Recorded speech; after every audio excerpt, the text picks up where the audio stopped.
Welcome dear students.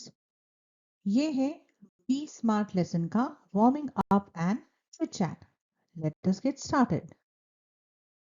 Planning your career is not an easy task. Career plan करना आसान काम नहीं होता, but we can reduce the distress by making a proper choice. लेकिन अगर हम सही चुनाव करें तो हमारी जहनी तकलीफ को कम कर सकते हैं। If we do what we love to do, the journey becomes smooth and leads to success. अगर हम वो काम करें जो हमें पसंद है, कामयाबी की तरफ जाने वाला हमारा रास्ता आसान हो जाता है। The following diagram shows important factors to be considered while choosing a career. ये जो डायग्राम है इसमें ऐसे अलग अलग फैक्टर्स हैं, यानी अलग अलग चीज़ें हैं, जो पॉइंट्स हमें दिए गए हैं जो हमारे करियर को चूज करने में हमारी मदद करते हैं। Discuss in your group which factors you regard as important ones. तो आपके ग्रुप में डिस्कस करिए कि इन फैक्टर्स में से आपको कौन सा फैक्टर जो है ज़्यादा ज़रूरी लगता है या कम ज़रूरी लगता है। पहले हम इनका मतलब देखते हैं। सबसे पहले है स्किल्स, इसका मतलब है हुनर या कौशल। इंटरेस्ट यानी दिलचस्पी या रुचि। एबिलिटीज यानी सलाहियतें या क्षमता। पर्सनालिटी ट्रेड्स यानी शख्सियत की खसूसियात, व्यक्तिगत खासियतें।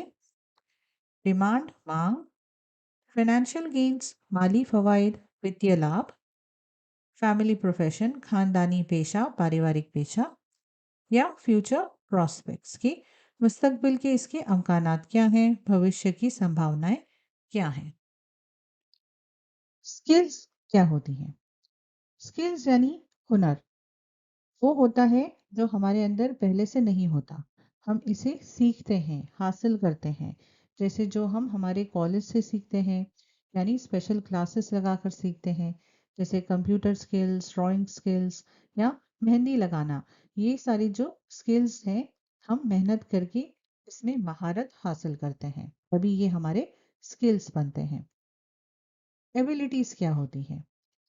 एबिलिटीज यानी वो जो हमारे अंदर जो काबिलियत है। अगर मेरे अंदर सलाहियत है किसी चीज़ की करने की, तभी मैं उस चीज़ को सीख पाऊंगी। जैसे मुझे क्रिकेटर बनना है, मेरी उसमें दिलचस्पी भी हो सकती है, लेकिन क्या मेरे अंदर वो ताकत है जो एक क्रिकेटर के पास होनी चाहिए? क्योंकि क्रिकेटर बनने के लिए बहुत स्टैमिना चाहिए होता है, घंटों प्रैक्टिस करना होता है, बहुत स्ट्रगल करना होता है। तो जो लाखों में चंद ही कुछ लोग होते हैं जिनका इसमें सिलेक्शन होता है। तो मुझे ये सोचना पड़ेगा कि क्या मेरे अंदर ये ताकत है, क्या मेरे अंदर ये एबिलिटी है। इंटरेस्ट यानी दिलचस्पी, रुचि। कई चीज़ों को सीखने का हमारा दिल करता है, हम उनके बारे में जानना चाहते हैं, उनमें हमारी दिलचस्पी होती है। और अगर उस दिलचस्पी को, उस इंटरेस्ट को हम करियर में बदलना चाहते हैं, तो हमें उसके लिए गाइडेंस की ज़रूरत है, यानी रहनुमाई की ज़रूरत है। लेकिन अगर आपका इंटरेस्ट इतना स्ट्रांग है, इतना पक्का है कि आप उसमें करियर बनाना चाहते हैं, तो पहले आपको उस इंटरेस्ट को स्किल में बदलना होगा। जैसे आपको अगर आईएएस ऑफिसर बनना है या पुलिस में भर्ती होना है, तो आपको यूपीएससी के एग्जाम्स की तैयारी करनी चाहिए, उसके बारे में जानकारी हासिल करनी चाहिए। जो फ्रेंड्स हैं या रिश्तेदार हैं जो इस प्रोफेशन में पहले से हैं, उनसे पूछताछ करनी चाहिए। इस तरह जो है आप आपके इंटरेस्ट को प्रोफेशन में बदल सकते हैं। पर्सनालिटी ट्रेट्स यानी जो हमारी शख्सियत होती है, हमारा नेचर होता है। लोगों का नेचर जो है अलग अलग हो सकता है। किसी को बहुत बोलने की आदत होती है, किसी को चुपचाप बैठकर काम करने की आदत होती है, किसी को गुस्सा जल्दी आता है, और ऐसी बहुत सारी चीज़ें होती हैं।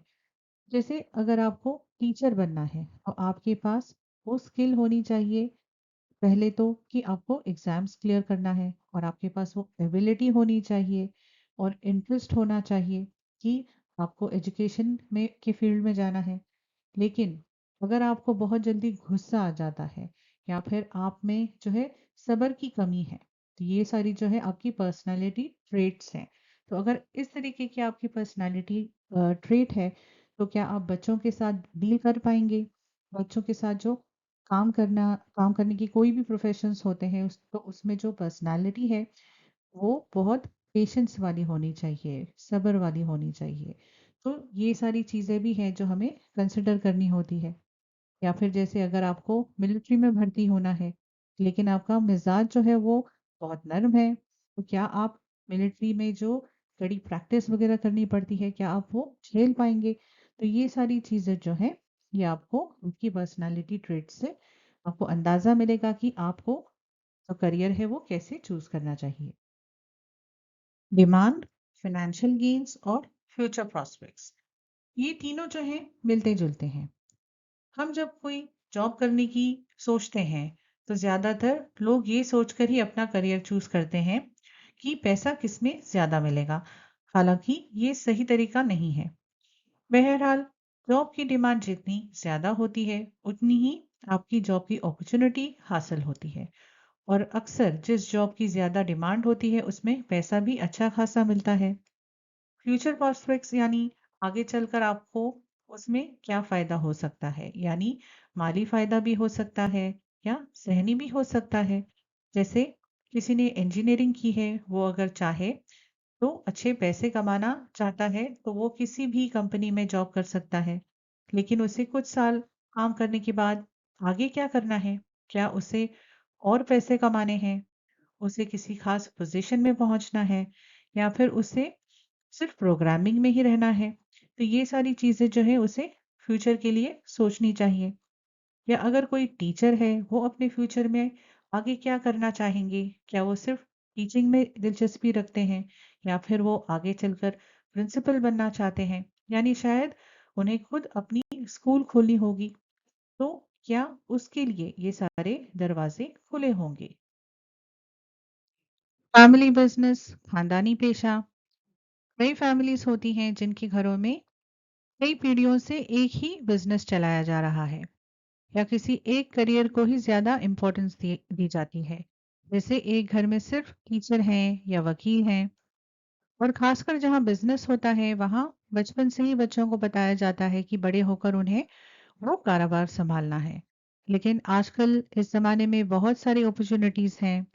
बच्चों के आगे इतने सारे प्रोफेशंस हैं जो 20-30 साल पहले हम सोच भी नहीं सकते थे।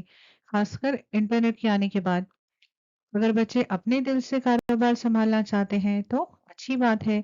लेकिन अगर वो कुछ और करना चाहते हैं जिसमें उनकी दिलचस्पी हो तो बच्चों को उसे चुनने का मौका देना चाहिए। An acrostic is a form of writing where the first letters in each of the lines form another word. Acrostic form क्या होता है? यहाँ पर एक मिसाल दी गई है। The word is friend. तो यहाँ पर देखिए कि ये जो वर्ड है फ्रेंड, उसके हर एक लेटर, जो पहला लेटर है, उससे एक वर्ड बनाया जा रहा है। तो इस फॉर्म को कहते हैं एक्रोस्टिक फॉर्म। ये अक्सर पोइट्री वगैरह में या कोई स्पेशल राइटिंग होती है, उसके लिए इस्तेमाल किया जाता है। तो यहाँ पर जैसे फ्रेंड का किस तरह बनाया गया है? एफ से फेथफुल, आर से रिस्पेक्टेबल, आई से इंस्पायरिंग, ई से एनकरेजिंग, एन से नोबल और डी से डिपेंडेबल। तो ये जो है, ये एक फ्रेंड की खूबियाँ होती हैं, क्वालिटीज़ होती हैं, जिन्हें इस एक्रोस्टिक फॉर्म में यूज़ किया गया है। Prepare on your own such acrostics for your dearest family member, name of your best friend, a quality or feeling, any profession। तो इन में से कुछ भी आप चूज कर सकते हैं और इसी तरीके का एक एक्रोस्टिक तैयार कर सकते हैं। डियरेस्ट फैमिली मेंबर, तो एक ऐसा फैमिली मेंबर जो आपको बहुत प्यारा है। तो हमने यहाँ पर मदर लिखा है। तो ये जो है, ये मदर की खूबियाँ हैं। M for merciful, O for optimistic, T for teacher, H for healer, E for excellent और R for radiant। अब ये बेस्ट फ्रेंड है। बेस्ट फ्रेंड का नाम है पूजा। पूजा से P से प्रिटी, कि पूजा प्रिटी है, ओपन माइंड है, ऑर्गेनाइज्ड है, जोवियल है और ऑसम है। तो ये सारी जो क्वालिटीज हैं, ये हम हमारे फ्रेंड को डिस्क्राइब करने के लिए लिखते हैं। अब है फीलिंग, एहसास, तो ये है लव। लव है laughter, optimism, value and eternity. Eternity यानी हमेशा के लिए। Profession teacher, talented, eager, affectionate, honorable, encouraging, and reliable. Say whether the underlined words in the following sentences are used as a noun or verb or adjective. ये topic जो है changing word class का, ये आपके B smart language study English workshop के last section में cover किया गया है। तो आप चाहें तो पहले इस टॉपिक को देख सकते हैं इस क्वेश्चन को सॉल्व करने से पहले। First sentence, I walk to school every day. Underline किया गया वर्ड कौन सा है? वॉक। अब आप गेस करिए कि वॉक कौन सा फॉर्म है, नाउन है, वर्ब है या एडजेक्टिव है।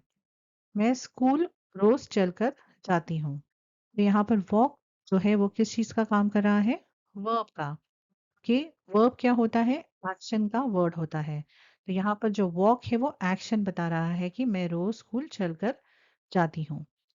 और जो अहम बात ये है कि जो वर्ब होता है वो हमेशा जो होता है सब्जेक्ट के बाद आता है। तो यहाँ पर सब्जेक्ट क्या है? आई हमारा सब्जेक्ट है। तो सब्जेक्ट एंड प्रेडिकेट ये वाला जो हमारा टॉपिक है इसका वीडियो आप जरूर देखिए, इससे आपको और क्लैरिटी मिलेगी। अब हम दूसरा जो है हमारा सेंटेंस है वो देखते हैं। I go for a walk every day. मैं रोज वॉक पर जाती हूँ। वॉक यानी सैर पर जाना, यहाँ पर इसका मतलब है सैर पर जाना। अब यहाँ पर जो ये वॉक है ये नाउन का काम कर रहा है। क्यों? क्योंकि यहाँ पर ये एक्शन नहीं बता रहा है। आई गो ये एक्शन है, लेकिन मैं किस चीज के लिए जा रही हूँ? मैं वॉक के लिए जा रही हूँ, मैं सैर पर जा रही हूँ। तो यहाँ पर देखिए हिंट क्या है कि वॉक के पहले क्या आ रहा है? ए, ये आ रहा है। तो ये ग्रामर की अगर लैंग्वेज में बात करें तो ए क्या है? ये है आर्टिकल, यानी जो नाउन के पहले लगने वाले जो वर्ड्स होते हैं जैसे ए, एन, द, ये उस चीज का काम कर रहा है। तो जब भी नाउन होता है तो नाउन के आगे जो है आर्टिकल लगता है। तो इससे जो है आपको आसानी से फर्क पता हो जाना चाहिए कि ये जो हमारा वर्ड है ये नाउन है या वर्ब है। They gave me a gift every day. उन्होंने मुझे रोज एक तोहफा दिया। तो यहाँ पर जो गिफ्ट है वो किस चीज का काम कर रहा है? गिफ्ट के पहले कौन सा वर्ड आ रहा है? ये क्या है? आर्टिकल, जो हमने पहले पिछले एग्जाम्पल में देखा था। तो यहाँ पर जो गिफ्ट है वो नाउन का काम कर रहा है कि एक तोहफा है, ये कोई एक्शन नहीं है और ये कोई एडजेक्टिव भी नहीं है, ये किसी चीज को डिस्क्राइब भी नहीं कर रहा है, ये एक नाउन है। Fourth sentence, you can gift her a story book. तुम उसे एक स्टोरी बुक गिफ्ट में दे सकते हो, तोहफे में दे सकते हो। तो यहाँ पर गिफ्ट करना यानी ये एक वर्ब की तरह एक्ट कर रहा है, ये एक एक्शन है। इसके पहले हमने आपसे क्या कहा था कि जो वर्ब होता है उसके पहले क्या आता है? सब्जेक्ट आता है। लेकिन यहाँ पर देखिए कौन सा वर्ड है? ये कैन है। तो कैन जो है ये भी एक किस्म का वर्ब है जिसे हम मॉडल वर्ब कहते हैं। तो यहाँ पर जो है हमारे सब्जेक्ट और वर्ब के बीच में ये मॉडल वर्ब आ रहा है। Next, it was sold as a gift pack.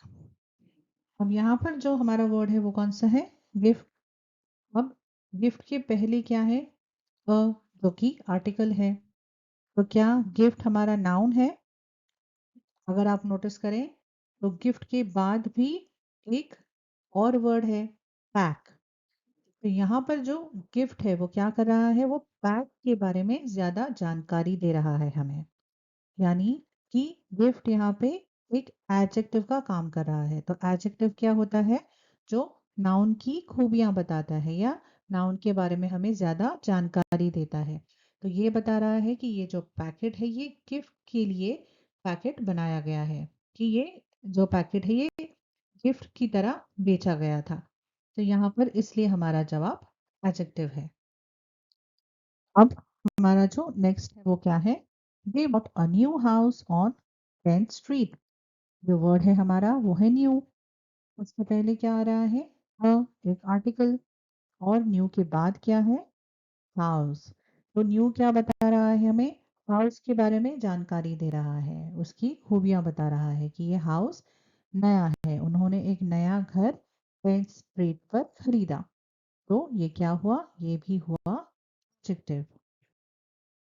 The water tanks leak a lot. पानी की टंकियां बहुत लीक करती हैं, गलती हैं। तो यहाँ पर इसका क्या मतलब है? लीक, ये एक वर्ब है, ये एक एक्शन बता रहा है। और जो हमारा वर्ब है उसके पहले ये क्या वर्ड है? ये वाटर टैंक है, यानी ये हमारा सब्जेक्ट है कि क्या लीक हो रहा है? वाटर टैंक लीक हो रहा है। तो ये क्या है? ये हमारा वर्ब है। The old age home houses 100 aging and homeless people. यहाँ पर जो हमारा वर्ड है वो है houses। अब हाउस जो होता है उसका मतलब होता है घर, जो कॉमनली क्या होता है? एक नाउन। लेकिन यहाँ पर हाउसेस ये वर्ड का इस्तेमाल किया गया है, तो यहाँ पर इसे किस फॉर्म में यूज किया गया है? अब हाउसेस के पहले क्या वर्ड है? ओल्ड एज होम, यानी उसके पहले एक सब्जेक्ट है, एक नाउन है। तो ये जो हाउसेस है यहाँ पर एक्शन का काम कर रहा है। इस सेंटेंस का क्या मतलब है?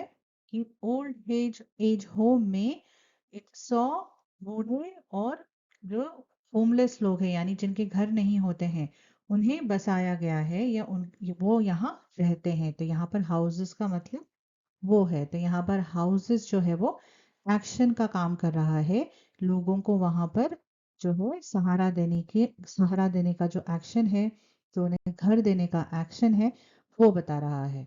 तो ये जो है ये भी हमारा वर्ब है। Thank you for watching this video. अगर आपको वीडियो पसंद आया है तो प्लीज़ इसे लाइक करिए, अपने फ्रेंड्स के साथ शेयर करिए, और हमारे चैनल को ऐसे और वीडियोस के लिए सब्सक्राइब करिए। एंड प्लीज़ आपके कीमती कमेंट्स हमें ज़रूर दीजिए।